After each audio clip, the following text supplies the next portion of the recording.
Saludos amigos y bienvenidos a su espacio, Conversando con el Doctor. Unos minutos dedicados a compartir conocimientos y recomendaciones para llevar una vida más saludable. Quédese con nosotros.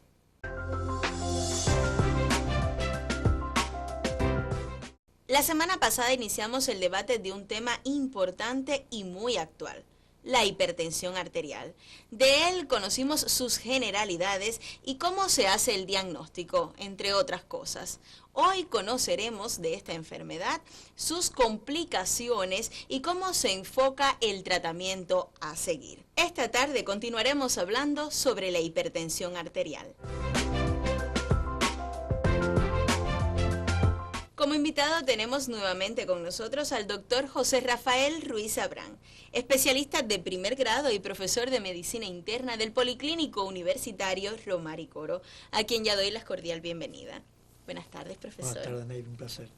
Para iniciar con el tema de hoy, que es el seguimiento de la semana pasada, ¿cuáles son los factores de riesgo de la hipertensión arterial? Bueno, es bueno recordar que la hipertensión es una enfermedad crónica que se ve facilitada, o sea, hay factores que favorecen la aparición de esta enfermedad, que una vez que se establece también constituye factor para otras dolencias. Pero bueno, hay elementos comprobados por la ciencia que aceleran la aparición de la hipertensión o que favorecen la aparición de la hipertensión en muchos individuos. Y vamos a ver en pantalla cuáles son esos factores. En primer lugar, tenemos los antecedentes familiares cercanos de hipertensión, sea el caso del padre, la madre, los hermanos. La tercera edad es otro factor de riesgo para acelerar la presencia de hipertensión. El sexo masculino y las mujeres posmenopáusicas. También la grasa en sangre elevada, como colesterol, triglicéridos, la diabetes mellitus, la obesidad y el hábito de fumar, entre otros. Todos estos elementos, Navy, está comprobado científicamente que aceleran la aparición de la hipertensión a corto, mediano o largo plazo, y de una forma u otra deben ser modificados para evitar este problema. Excepto la edad, el sexo y algún otro factor genético, la mayoría de estos elementos son modificables, o sea, se puede actuar para evitar que ocurra. Profesor, y una vez diagnosticada la hipertensión arterial, ¿cómo es que se diseña el tratamiento? El diseño del tratamiento de la hipertensión requiere una atención médica competente, un seguimiento médico paulatino del caso y sobre todo la evaluación de cada enfermo. El tratamiento del hipertenso es un tratamiento personalizado. No existe un esquema que sea válido para todas las personas que padecen de hipertensión. Y lo primero que se hace es clasificar, estadificar esa hipertensión. Hay que ver la edad, la raza, las enfermedades asociadas a esta hipertensión que pueden agravar su evolución, como la diabetes, la obesidad, la hipercolesterolemia, y también la magnitud con la que estas cifras se elevan en estos pacientes. Son elementos que nos permiten primeramente clasificar este hipertenso para diseñar el tratamiento. Ahora, hay tres variantes que el médico tiene a su disposición para enfrentar el tratamiento de un hipertenso. La primera es el tratamiento no medicamentoso o tratamiento no farmacológico. La segunda es el tratamiento farmacológico y la tercera es la unión de ambos tratamientos.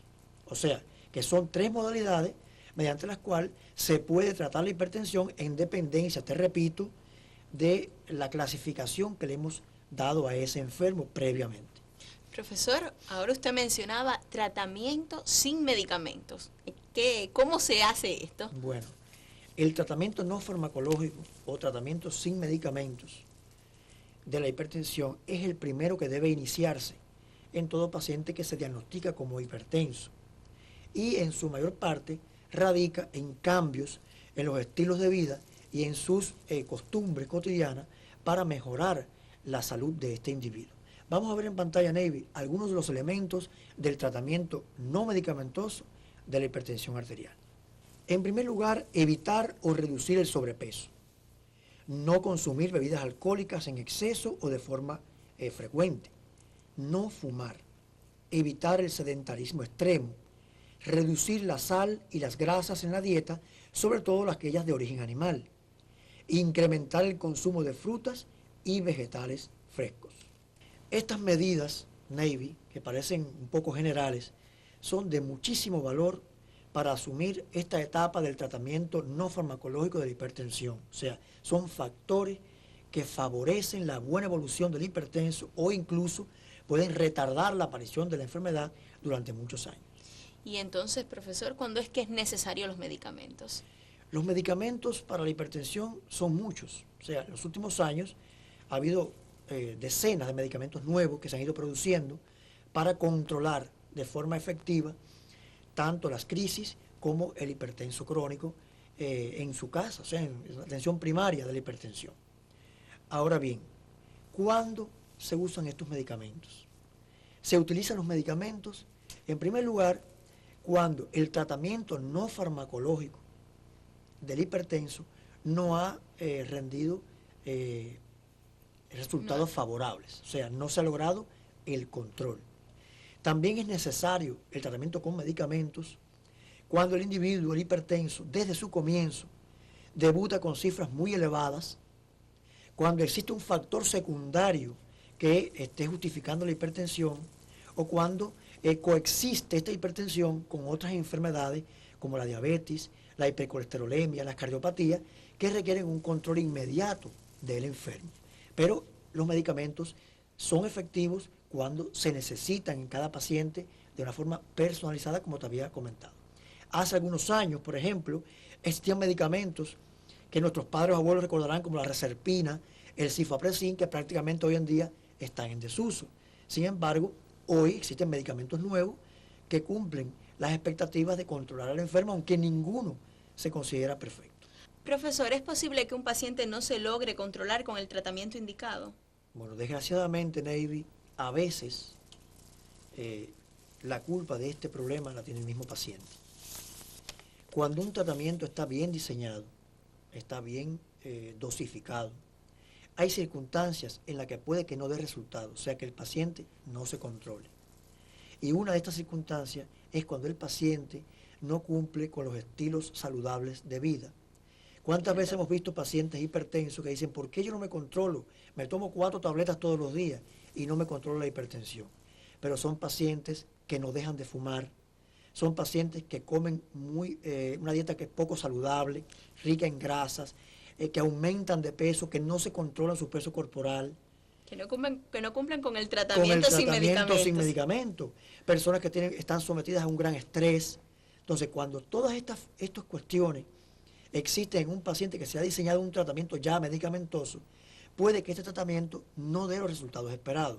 También ocurre que muchas veces el paciente no toma los medicamentos como se le ordena el médico.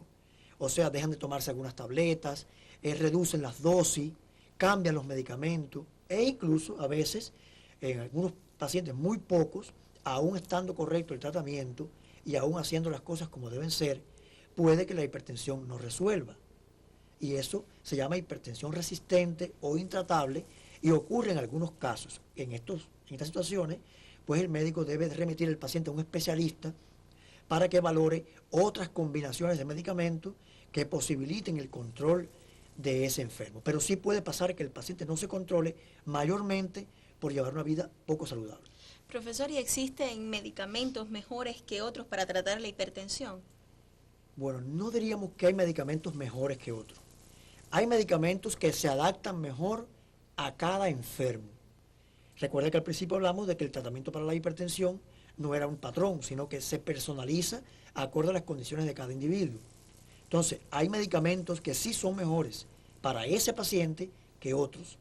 Pero un medicamento bueno, llamado entre comillas bueno, puede que a un individuo le resuelva y que a otro no, porque no ha sido diseñado con las características de personalización que requiere el tratamiento del hipertenso y sobre todo hacer sistemático el control de las cifras. No podemos poner un tratamiento para la presión y dejar que pase el tiempo sin que haya una retroalimentación, el médico no tenga elementos que le permitan conocer que realmente está haciendo un efecto beneficioso. Porque a veces hay pacientes que se sienten bien y creen que están normotensos. Y en realidad, hablamos del programa anterior, sí, que muchas veces no hay síntomas. O sea que la única forma que tiene un hipertenso para saber si su tratamiento está siendo eficaz es tomarse la presión de forma regular para saber si el medicamento está funcionando. Pero no hay medicamentos mejores ni peores. Hay medicamentos acorde a cada paciente. Eso es importante. ¿Y un paciente controlado de la hipertensión puede tener complicaciones? Puede ocurrir, Ney. Las complicaciones de la hipertensión son de dos tipos fundamentalmente. Las agudas, las que ocurren de manera súbita, y las crónicas. Las complicaciones agudas, como la crisis hipertensiva, el infarto, el edema agudo del pulmón, son cosas que le puede ocurrir a cualquier hipertenso, porque es inherente a la enfermedad que en determinadas circunstancias puede descontrolarse.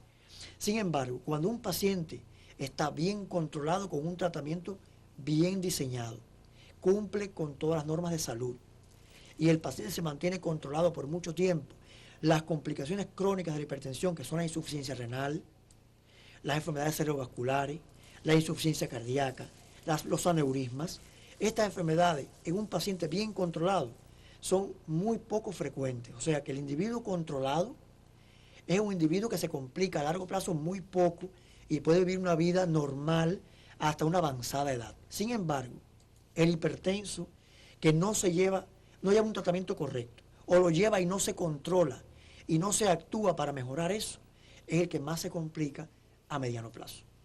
Profesor, eso es importante.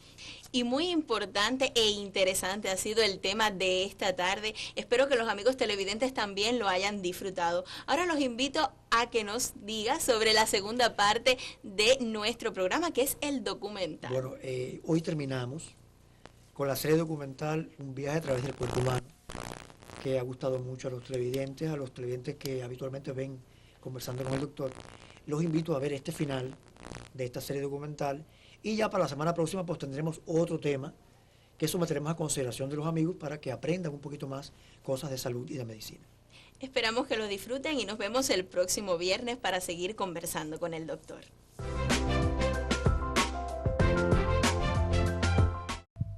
El estrés puede causar daños irreparables en nuestro sistema cardiovascular al acelerar el proceso de envejecimiento de los vasos sanguíneos.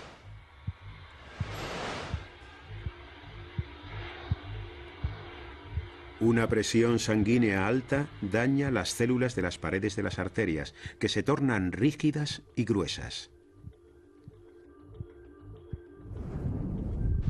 Especialmente aquí, en la mayor de todas, la aorta.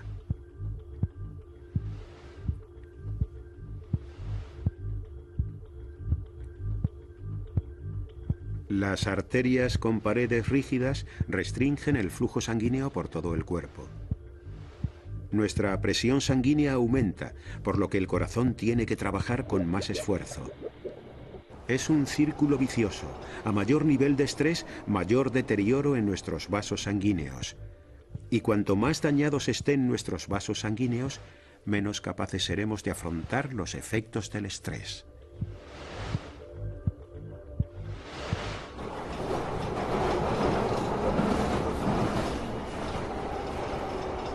Si el estrés se escapa de nuestro control, el corazón puede aumentar de tamaño para tratar de bombear sangre a través de nuestros estrechos y poco elásticos vasos sanguíneos.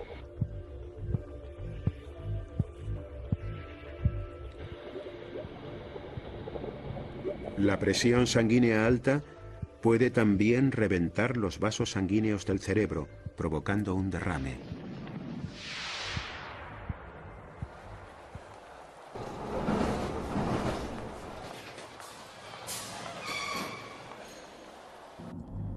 La mayoría de nosotros aprendemos a controlar el estrés, pero en las mujeres que ya han cumplido los 50, otro factor agrava aún más el problema: la menopausia.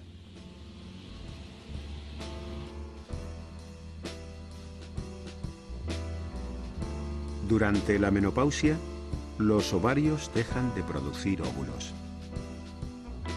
También dejan de producir estrógenos y progesterona, hormonas sexuales. Son síntomas de que la vida reproductiva de una mujer toca a su fin. A medida que la producción de hormonas decae, también se va alterando el equilibrio en las áreas del cerebro responsables del estado de ánimo, del sueño y del control de la temperatura corporal. Cuando el papel del hipotálamo ya no es relevante, Sobrevienen calores repentinos, momentos en los que el cuerpo no puede regular adecuadamente su termostato. Y no afecta únicamente al cerebro. Los huesos y los tejidos musculares se debilitan.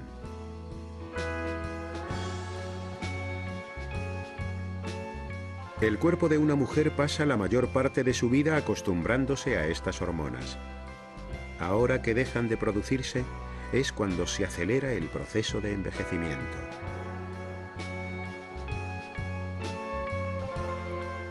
Conforme los hijos van abandonando el hogar y nos vamos jubilando, nuestro cuerpo entra en una nueva fase de nuestra vida. Hemos llegado a la senectud, a la tercera edad.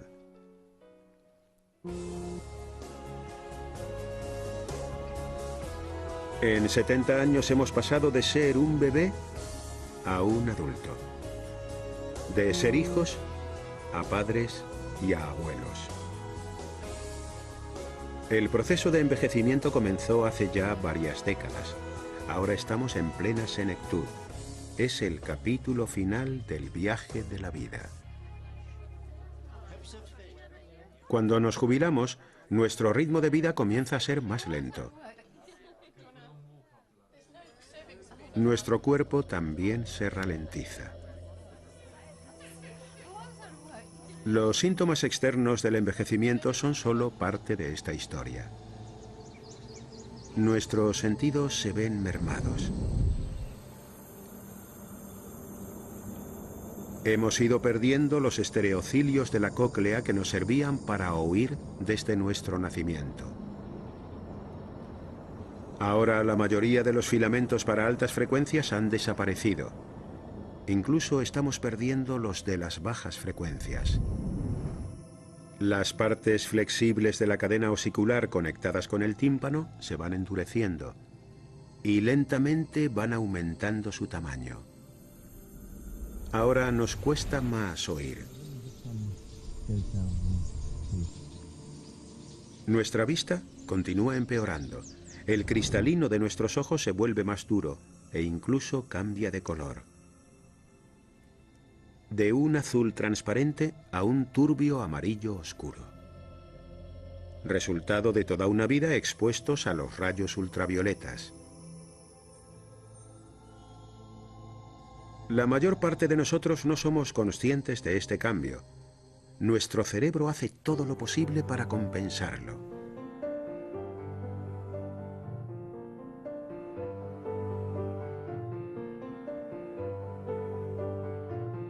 El envejecimiento también tiene un efecto dramático en nuestro esqueleto.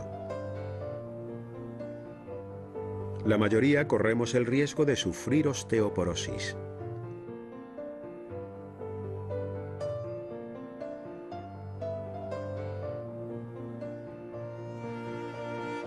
Las células óseas aún se emplean a fondo destruyendo tejido óseo viejo y sustituyéndolo por tejido nuevo. Pero el envejecimiento también altera este equilibrio.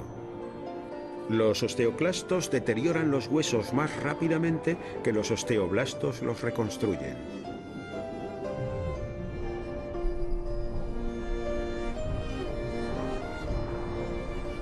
Lo que queda es una maraña de fibras óseas huecas y quebradizas. Nuestros huesos poco a poco van perdiendo solidez.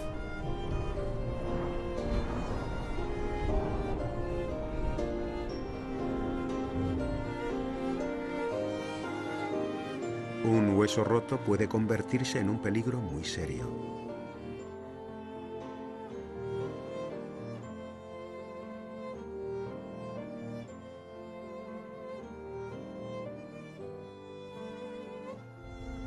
Ocurre en ambos sexos, pero los cambios hormonales de la menopausia aceleran la pérdida de masa ósea en las mujeres.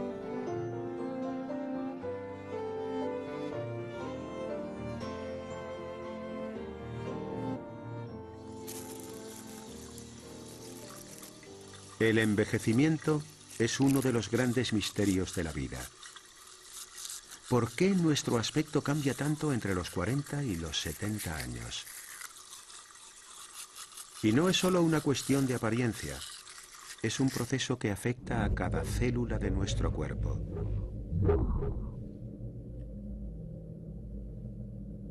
Cada día, la mitosis celular genera miles de millones de células idénticas. Su ADN también se clona. Conforme las células viejas van muriendo, las nuevas van ocupando su lugar.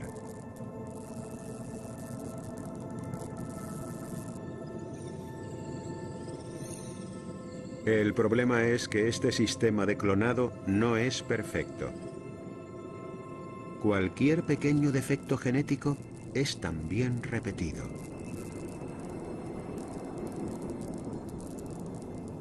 A lo largo de nuestra vida realizamos tantas copias de nuestras células que hasta los más mínimos errores se van acumulando con el tiempo. Es como cuando utilizamos una fotocopia. Las copias hechas de otras copias van perdiendo calidad.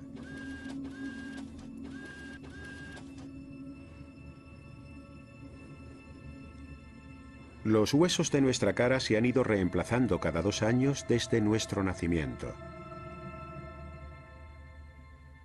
Nuestro rostro a los 70 años es la 35ª reproducción del que teníamos de bebés. Las imperfecciones se van acentuando con cada copia. Así que cuando somos ancianos, nuestra fisonomía parece ser, de hecho, muy diferente.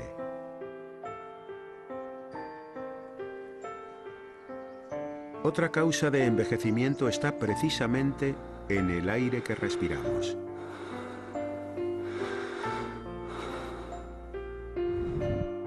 Necesitamos oxígeno para vivir, pero a lo largo de nuestras vidas nos va envenenando de forma progresiva.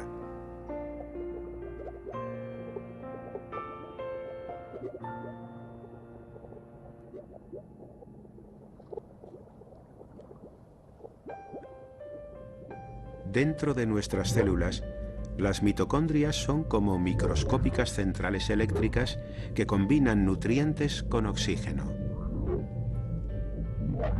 Crean la energía que necesitamos, pero al igual que una central eléctrica, también producen contaminación. En este caso, el contaminante es una forma de oxígeno. Las moléculas de oxígeno cambian a formas inestables llamadas radicales libres. A lo largo de toda una vida, estos radicales libres poco a poco van ahogando a las mitocondrias y dañando las células. Nuestras células y su ADN van sufriendo cada vez más daños y son incapaces de dividirse. Nuestro cuerpo ya no puede reparar sus órganos adecuadamente. Y finalmente, fallan.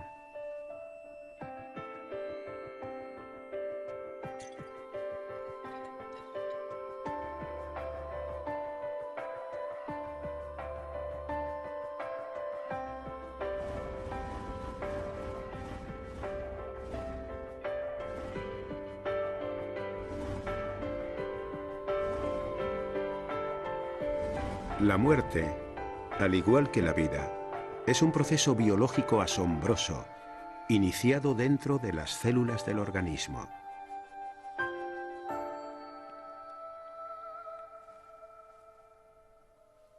De la misma forma que el ADN dicta el devenir de nuestro desarrollo, también le pone un tope al tiempo que vamos a vivir.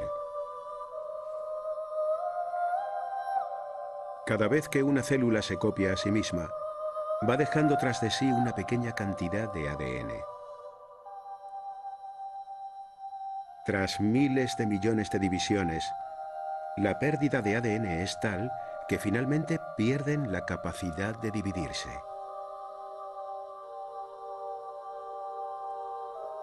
La muerte no es algo instantáneo, es un deterioro gradual de tejidos y órganos.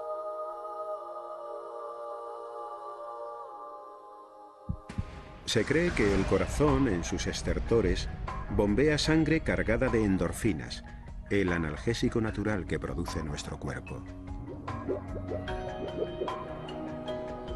Ahora, faltos de oxígeno, los órganos van dejando de funcionar.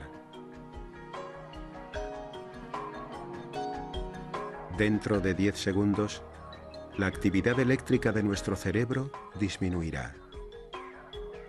Dentro de 4 minutos, quedará irremediablemente dañado. El oído es el último sentido en desaparecer. Incluso tras la muerte, algunas células continúan vivas. Pueden transcurrir 24 horas hasta que las células cutáneas dejen de dividirse y, sorprendentemente, 37 horas hasta que nuestra última neurona cerebral produzca su impulso eléctrico final.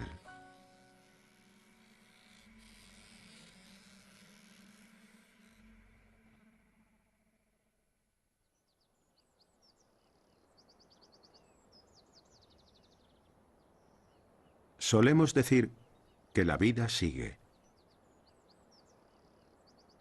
Para algunos de nosotros, puede incluso durar algo más.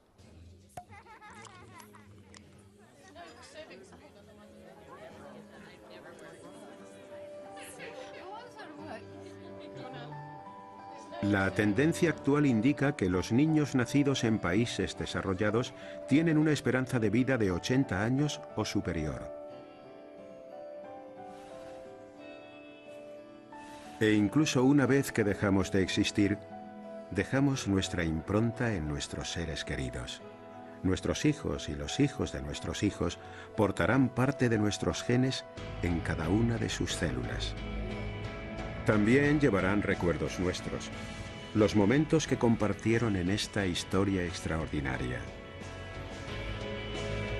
Todo viaje llega siempre a su fin. Pero qué viaje tan alucinante.